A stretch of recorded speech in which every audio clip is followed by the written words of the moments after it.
Hello, everybody, and I am on the next installment of your inner child and how to access it and how to bring in that power that they have.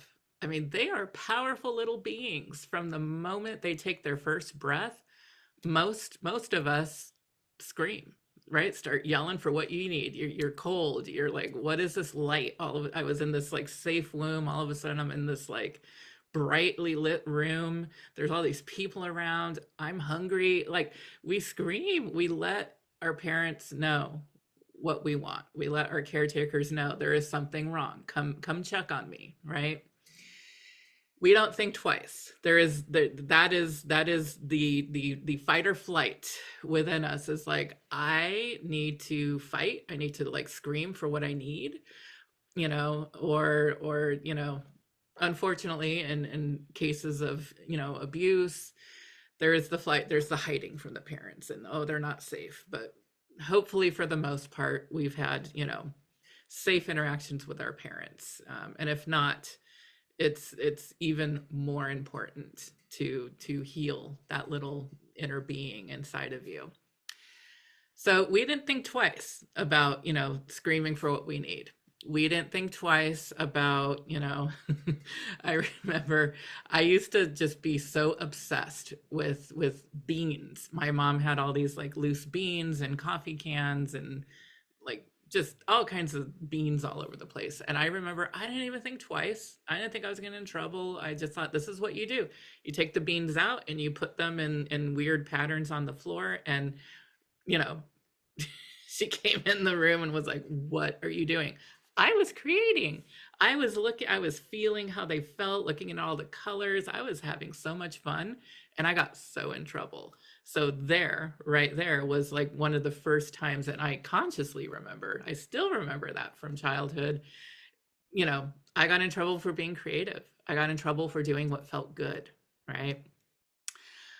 There was part of me that I sang before I spoke words. I would just be humming, before it said mama, daddy, I would hum. And then as I got older, when I was like 3 or 4, I started dressing up in these crazy costumes, carrying around an umbrella, and I would go jump on the fireplace had like a almost little stage for a little kid, and I'd be up there singing for my parents, even if they didn't want me to. Like I was just performing, right? I wanted to be on stage. I wanted to sing. I had that confidence back then. That turned into being in choirs, in 3rd grade, 4th grade, 5th grade, show choirs, singing and dancing in high school. But then something happened, and there was part of me that was like, okay, well, I do, a lot of trauma happened. A divorce happened, like I just, a lot of emotions happened throughout my life, and I moved away from singing. And there was part of me that always wanted to be in a band. And there was like, oh, I can't do that. What am I thinking? I was in choir, and that's it. That's all I get. That's all I deserve, is to be in a choir. Now that school's over, there's no singing. Maybe I'll go karaoke once in a while. And what it took for me was literally losing my life in the first fire I was in 1998, and coming, being resuscitated. And there was a lot of clearing. I do feel there was a lot of clearing of karma, negativity, fear, depression. That was all cleared with that fire. And I came back like ready. And that's when I started the band, right? My first band I was ever in, which led to other musical projects and choirs and bands. And, 25 years of always somehow being on stage, either as the front woman or part of a choir or, whatever, like always using my voice, always being on stage. So that little part of me who was dressed up in these crazy, taking my dad's tie and putting it around my head and carrying an umbrella for no reason.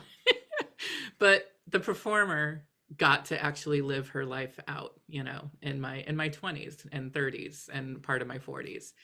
Now in my 50s, I don't feel the need to be in a band, but I'm still using my voice. I use my voice as a hypnotherapist, 100%.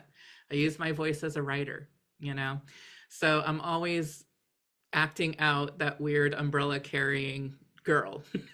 That's always going to be me in different ways throughout life. So think about the dreams you had as a child before your parents told you you couldn't do it. You know, my parents' thing was always like, okay, you're an artist, that's great. You need to get a job. So I got a job. And I climbed that ladder. I bought and sold commercial airtime. I was a regional sales manager. Like I climbed that ladder, but I always had the band. I always had, you know, writing. I always had like some form of creative outlet until I finally decided I'm going to do this full time.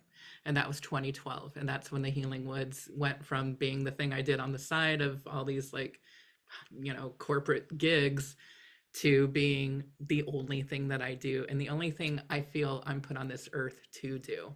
And that's to help people and to inspire people and to help them, you know, connect to the parts of them that maybe have been lost, their magic, their inner child, you know, their belief in themselves. So really think about what that little part of you wanted and try to do it in some small way.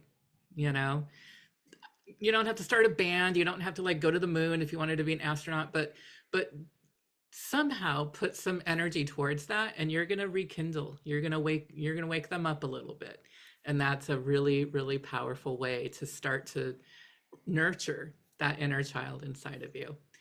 All right, I'm sending you guys love and I am here for you and your inner children to help you guys become connected again and have that force inside of you getting you towards what you want and what you need as an adult.